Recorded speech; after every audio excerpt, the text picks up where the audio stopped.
वैसे good morning everyone. आज हम पढ़ेंगे preposition phrase.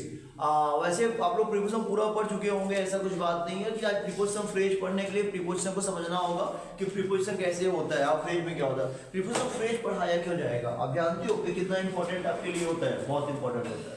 First of all, जब कोई अच्छा अंग्रेजी बोलता है, अंग्रेजी बोलने के सफर में जाता है, तो एक बात सबको याद रखना चाहिए और समझना भी चाहिए कि अंग्रेजी बोलने के लिए अंग्रेजी में हिलना पड़ता है। जैसे आप सब जानते हो कि लोग कहते हैं अंग्रेजी बोलने का उखाड़ लेंगे या रट के अंग्रेजी बोल रहे होंगे, उनको आता ही कितना है, ऐसे वैसे बहुत कुछ लोग बोलते हैं ना। तो आप नोटिस करते हो कि आप रट के भी तो एक लाइन नहीं बोल पाते हो। हम तो रट के भी इतना लंबा बोलते 25 मिनट 30 मिनट, हम लोग के बच्चे 10 मिनट 15 मिनट बोल देते हैं रट के, आप तो भी रट के नहीं बोल पा रहे हो। और एक बात और है ना कि रटना कितनी बड़ी बात है, तो यार नोटिस करना, तो रटना बहुत बड़ी बात है। इतना आसान नहीं कि एवरीवन करना रोट इट, बट रोटिंग करने से बढ़िया है कि आप क्रेमिंग करने से बढ़िया है उसको अंडरस्टैंडिंग कर दो। क्योंकि हम जानते हैं ना, कोई भी चीज अगर रोट कर रहे हो तो वो आपको निश्चित दिक्कत करेगा, कोई चीज क्रैम कर रहे हो तो आप निश्चित दिक्कत करेगा। हम तो कहेंगे दोनों को मिला दो, उसको क्या कर लो ना, अंडरस्टैंड करो। अगर मैं इसी चीज को अलग भाषा में लिख दूं ना तो आप शायद समझ भी नहीं पाओगे। जैसी चीज को हम लोग एक भाषा में लिख दें ना, तो जो भाई कुछ लोग ऐसे होंगे वो समझ नहीं आएगा, वो कुछ भी नहीं पाएगा। सो आपको बात समझना होगा ना चल क्या रहा है और कैसे चल रहा है। तो आज हम पढ़ने वाले हैं प्रीपोजिशन फ्रेज 1 by 1। क्यों पढ़ेंगे, क्योंकि बहुत ही इंपॉर्टेंट है।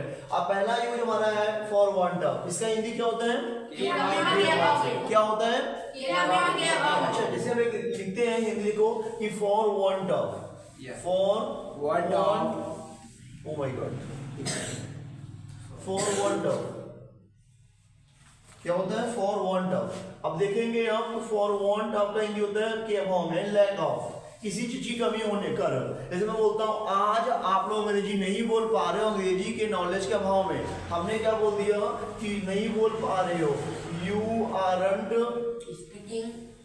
Aren't getting speak good English for want of good English knowledge, for want of good English. और आपने समझ लिया होगा कि कहने का मतलब है आपके पास अंग्रेजी नॉलेज कम है, इसीलिए आप उसको क्या कर पा रहे हो, प्रोनाउंसिएट नहीं कर पा रहे हो, उसको एक्सप्रेस नहीं कर पा रहे हो। आप चाहते हो एक्सप्रेस करना, कौन ऐसा जो अंग्रेजी बोलना चाहता हो इस भारत में। और भारत की जाते बात यूपी की है, everyone wants to become smart, but smart means that कि कैसे स्मार्ट बने। सबसे बड़ी बात होती है बोलना। अब आप घर पे बैठ के गप्पा मार रहे हो और आप यहाँ पे आके बोलोगे हमको अंग्रेजी आती है, तो आप सिर्फ शो ऑफ कर सकते हो, बट आप स्ट्रांग नहीं बन सकते हो।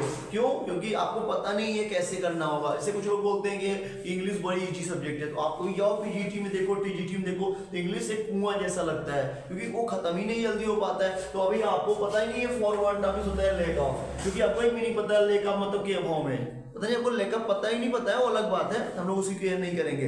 लेकिन हम लोग नेक्स्ट पॉइंट बात करेंगे, तो एक यूज हमारे पास है, यूज इंस्टीड ऑफ, इसे लिख दो के अभाव में।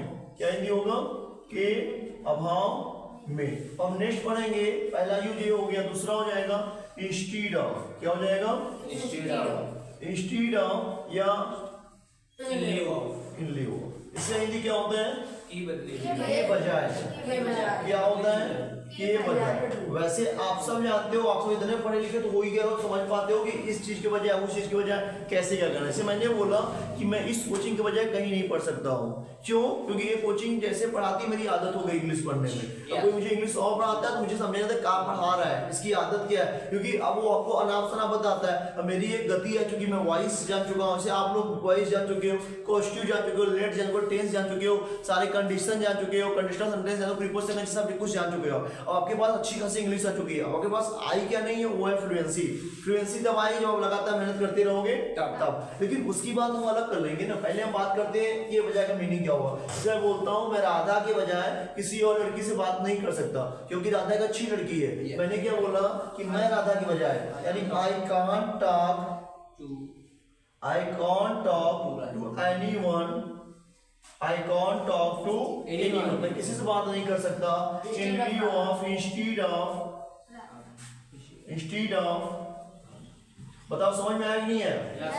आ गया ना, ये सब बड़े इजी यूज है, बट मैटर एक आता है ना इजी यूज के साथ साथ आप कितना मेहनत कर रहे हो, आपकी पॉइंट आउट क्या हो रही है, आप किस हिसाब से मैनेज कर रहे हो, और आपको किस समझ में आ रहा है, कैसा आ रहा है, सही आ रहा है, कोई दिक्कत है, वर्ड समझ में आ रहे हैं, सारे वर्ड आ रहे हैं ना। अच्छा, that we should think about camera power, क्योंकि कैमरा का पावर भी होना एक बड़ी बात होती है ना, इसलिए कोई दिक्कत नहीं है, क्योंकि आप लोग एक लाइव वीडियो से चला देंगे इसको, हम लाइव से बातें कर रहे हैं, क्योंकि जरूरी भी है बच्चों के साथ बैठ के पढ़ाना और बातें करना, it's a very great chance. मैंने बहुत से क्लासेस देखे हैं साथ साथ में, हमने 2 यूज पढ़ लिया, सभी लोग बोलना कौन टॉप का हिंदी क्या होता है, आप लोग ध्यान दो, क्या हुआ, कुछ हुआ क्या, So it is coming very better.